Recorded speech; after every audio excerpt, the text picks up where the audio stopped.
அதே மாதிரி நாங்கள் கொஞ்சம் முன்னாடியே இந்த பாறையெல்லாம் தண்ணியெல்லாம் ரொம்ப கிளிஸ்டராக இருந்தது.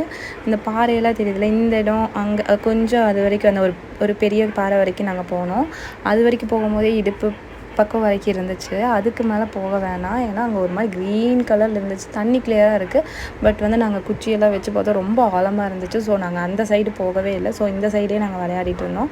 பாப்பாலாம் இங்கே கொஞ்சம் முன்னாடியே நாங்கள் உட்கார வச்சுட்டோம். நாங்களாம் மட்டும் கொஞ்சம் உள்ளே போய் விளையாடிட்டு இருந்தோம். ஸ்விம்மிங்கே நல்லா தெரிஞ்சிருந்தாலும் ரொம்ப உள்ளே போகாதீங்க, என்னோடய சஜஷன் அதுதான். ஏன்னா அங்கே ரொம்ப ஆழமாக இருந்துச்சு ஒரு இடத்துல. நாங்கள் அதனால் அங்கே ஒரு பாறை இருக்குது, அந்த பாறையை தாண்டி போனால் ரொம்ப ஆழமாக இருக்குது, டீப்பாக இருந்துச்சு. ஸோ நாங்கள் அங்கே போகவே இல்லை. பட் மற்றபடி இந்த ஸ்பாட் வந்து ஒரு ஃபேமிலிக்கு நல்ல ஸ்பாட். வந்துட்டு நாங்கள் ரிட்டன் கிளம்பும் போது கூடயோ ஒரு 2-3 கேர்ள்ஸ் எல்லாம் வந்து உட்காந்து ஜாலியாக பேசிகிட்டு இருந்தாங்க. ஸோ நல்ல ஸ்பாட், நல்லா ஜாலியாக விளையாடிட்டு ஃபேமிலியோட டைம் ஸ்பெண்ட் பண்ணிவிட்டு நல்லா ஜாலியாக இருந்துச்சு. செக் டேம் தாண்டினதுமே அந்த நீரோடையே ஃபாலோ பண்ணிவிட்டு ஒரு 3 கிலோமீட்டர்ஸ்